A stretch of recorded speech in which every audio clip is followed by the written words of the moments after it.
another dark log from the diary of a griever named John Weaver, which is me. Good morning, fellow zombies. Are we alive yet? Are we awake yet? Because that sure as hell ain't. Nah, it's another night. Sometimes I have to get short sleep, about normal anyway. And keep an ear open on her because she will be waking up and fussing like crazy.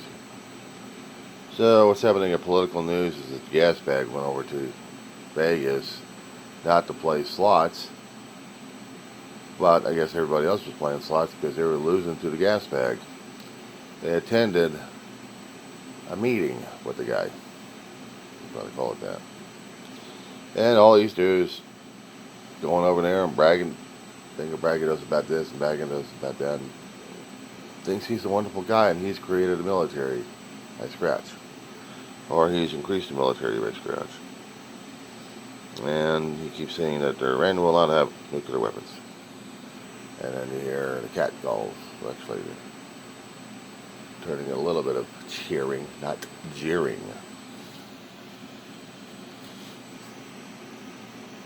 I'll talk about like this, and I talk about that, and you know about this, and you know about that.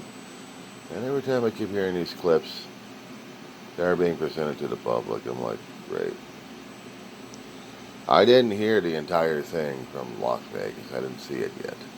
If it's out there, I don't know if I'll get the stomach to deal with his melancholy bullshit anyway.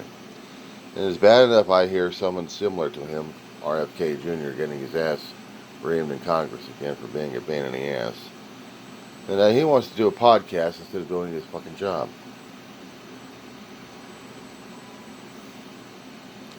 Doing his fucking job. I don't know how the hell he got into politics in the first place. RFK Jr., I sure as hell don't know. And how, with no medical experience, gets put to be in charge of the CDC and the Health and Human Resources. What's worse is when you had a cardiovascular surgeon who was supposedly good, but maybe he was mediocre throughout his career. He decides to go into television, make a television show about health products that don't do shit. It's his ass suit left and right. But people think he's an intelligent guy because he was a cardiovascular surgeon. Yeah, well. I can tell you one thing, he wasn't there when I was born. Because I did have a cardiovascular surgeon save my ass. And I had to have a lot more respect for that guy. Despite the fact he was medical establishment and he was there trying to pull out the staples out of my damn chest at the age of 4 years old. And I'm cursing and cussing at him like everything else. Being held down, and I got to get those staples out. Why? Because they had to be gotten out of my damn chest. Without anesthesia. See, that's the one thing I never understand about the medical establishment. Sometimes they have to do things without anesthesia, and you have to endure the pain. And you have to suck it up as a kid. Down the road, I get to be dealing with therapy and trying to psychoanalyze why the medical establishment was so damn ruthless when it comes down for being treating patients without a bit of kindness or anything else. Just get the surgical procedure done. Brings me to my own damn situation yesterday. What happened almost didn't happen. I'm already going through the high blood pressure and the pulse rate's going crazy. The one thing podiatry never does is triage. You can go see your primary care physician, you get triaged. Maybe see an internal specialist or a general practitioner, you get triaged. You go to a cardiologist, you get triaged. But you go see a foot doctor, you don't get triaged. And if they did, they would have recognized I would have been a mental case at that point. One ear at the other ear. Oh, I'll get a sympathetic ear, but you know that wound's got to get debrided because there's a lot of old tissue on there that can't be healed over. So We got to get rid of it, and the only way to get rid of it is to cut the son of a bitch out. But unfortunately, we don't have any analgesics for you, before, during, or after. The worst thing is that I got to carry a Tylenol bottle with me to the place, just in case I'm going to start chewing on Tylenol to get rid of the pain afterwards, if it happens. Going to the doctor, she looked at it. It needs the breeding. It needs the old flesh to be cut away to allow the new flesh to come in there. And when that's happened, it's cutting into nerves, it's cutting into blood vessels, and it becomes a bloody mess. And I'm still keeping the boot, and they will gladly wrap up my foot somewhat. And I would have to go to wound care to have the wound checked out. And about 2 or 3 weeks after that, if the foot's got enough healing on it, or maybe another month or two. But I'm supposed to be washing the body because that's what other providers that I've been dealing with my insurance want me to go through. I can't wash my foot because it might have bacteria. You know, I've been scrubbing the damn bathtub before I get in there. Yeah. I use cleanser. Then I got to make sure the whole thing is wiped, or actually washed down, and then wiped. So at least if I'm going in there, I've got a clean tub. Somewhat. And the slippers I wear would also have to be washed down with soap and water. Those sandals that you wear to the beach, I wear those. And I make sure that when I'm washing my feet, I'm doing it very carefully. Now, if there's any flesh that needs to be off, it'll be loose. If I could cut it without hindering myself, if I do nail clippers or something like that on it, I'd soak those things in alcohol. But the thing is, what I'm worried about is it's not the infections. Give me some antibiotics and I'll be battling it out and I'll deal with it. No, it's the pain that's going to be involved once the old flesh is going to be cut off. And the insurance company doesn't believe in analgesics. When I've been doing further research, when it comes down for cutting away the old flesh, they're trying to say different ways of how to allow the patient not to be that much in suffering. You think there'll be pain relievers ready to go? No. I have to import some stuff to them. You know what the horrible thing sometimes is? There are certain places or certain areas that you have to truck in your own medical supplies to the specific territory because they wouldn't have them.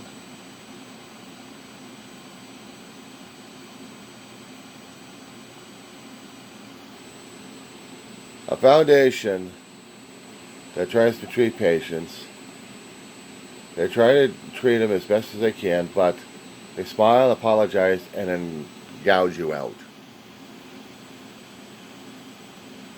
Sorry, but this has got to be done. I'm sorry, but you're going to have to sit there and endure the pain. And it doesn't matter if this particular person sitting right in front of you will have a history about the medical establishment doing exactly the same damn thing, smiling at you, trying to kill you to save you. Those are the things I'm usually fearing about every time I keep going into a doctor's office. Is what are they going to do in order to cure me? How are they trying to kill me? If I go in for a blood workup, at least I know what I'm expecting. But at a podiatry now, I know what I'm expecting. They got razor blades ready to cut off things. And say, sorry, but I gotta cut this damn thing off. You'll heal better. You just won't be showering about 2 or 3 months. That's not just it.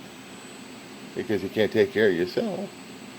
No, because you're going to be dealing with lifelong pain and agony and everything else going on afterwards. But we got a psychology department to deal with you in that way. Get to tell you some wonderful, fascinating techniques on how to deal with this. Have you heard of breathing?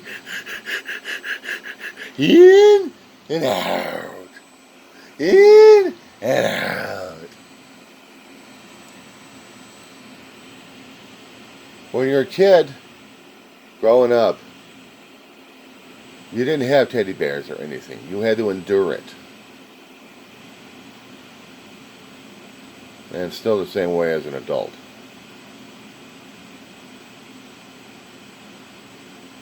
So, yeah, I've got a problem with it. They tried to save my ass by trying to kill me at the same time. Of course, I would have case managers trying to do as best as they can to get me the assistance needed for this and that. But they realize their hands are tied in other areas. When it comes down for something that a medical board dealing with foot injuries, and they say an ulcer, it must be painfully cut out. There cannot be any analgesics. But if there is going to be any analgesics, it'll be the lightest stuff sold on the market that's not heavy duty enough. No. In order to kill off the nerves or deaden the area, we must stab you with needles in areas where there are nerve endings, and you will feel the pain. Worse than being cutting out the old flesh, which will still hurt because they still have nerve endings, and there'll still be blood. And one more thing is they won't secure you down in the chair to let it do. No, you don't even have another person, just a doctor, and you have to hold yourself steady while this is going on. The most efficient way of removing the flesh.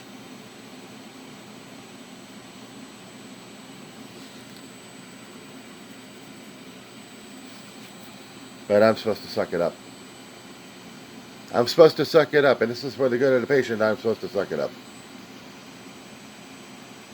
I'm going to be adding to the PTSD chest, the war chest, of things that I really got something against the doctor's offices. Any anger, any frustration, because they don't listen. Oh, they listen, all right. One ear out the other here. They got to have it debrided. They must have it debrided. And they don't like it when a patient refuses treatment. You're on your own. You're going to die. Eventually. I'll probably be looking at them saying, yeah, eventually.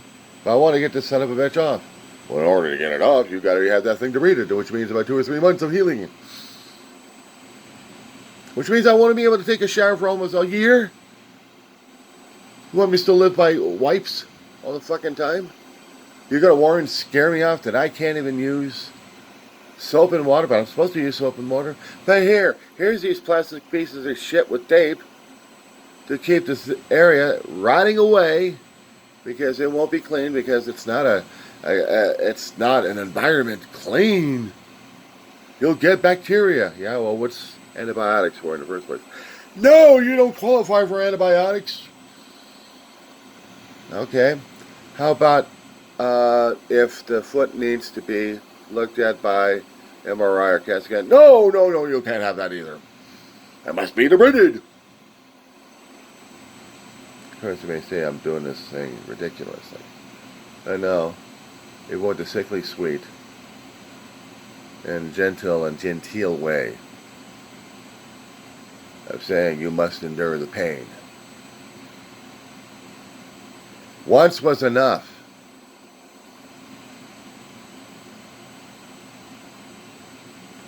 And they see how it is right now, and they're wondering whether or not it's going to be rotting away and then causing gangrene afterwards, or potentially, because I didn't have it debrided. with surgery, with pain. But there have been other websites out there talking about other ways of dealing with it.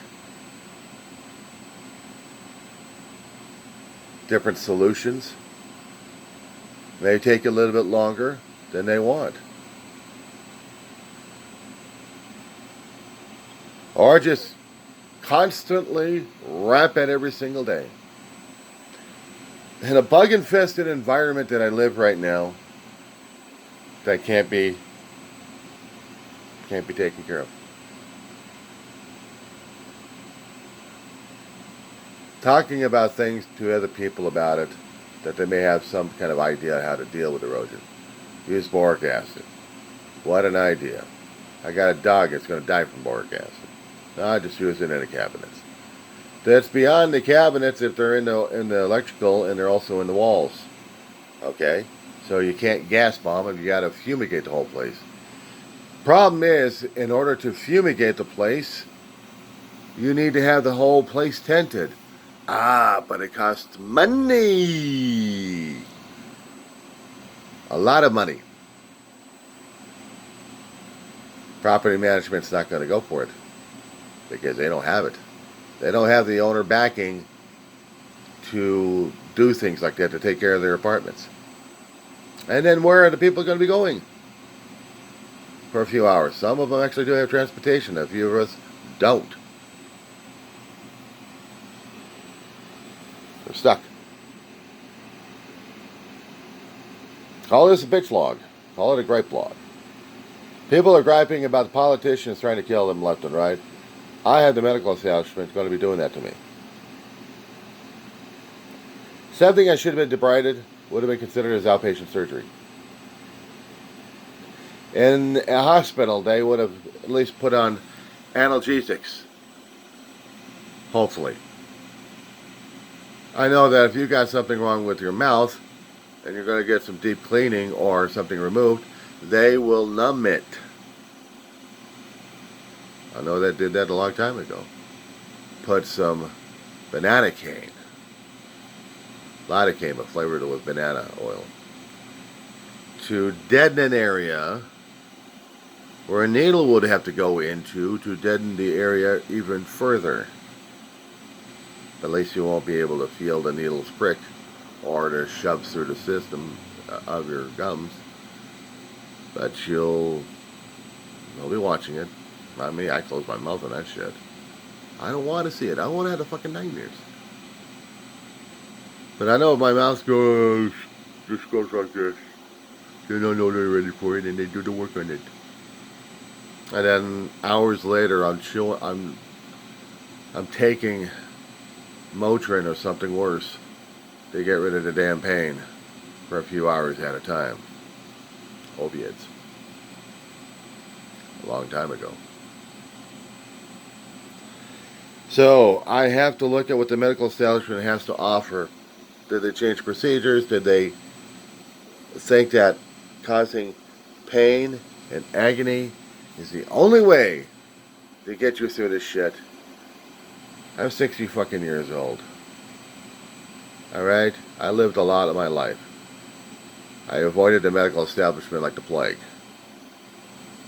At least in my adult life anyway. But now I gotta deal with them because of my mistakes I made. Being type 2 diabetic, genetic, inherited for that shit. So now because my sugars went all hell to break loose for a long while, my body decided, okay, time to break you down. Which started this madcap history, this madcap shit going on. It pisses me off that I have to deal with it now. The consequences. A foot with a wound on it. A foot that looks like it's turning into a gray monster. The nails won't get done or falling off. And skin that feels like it's having issues with sensory issues because the nerve endings are dying in there somewhere.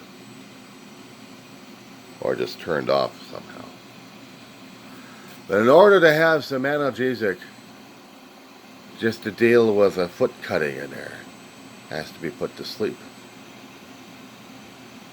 They don't think that there could have been analgesics that they could have used for it. I wish I had an analgesic to deal with the politics, with the politicians.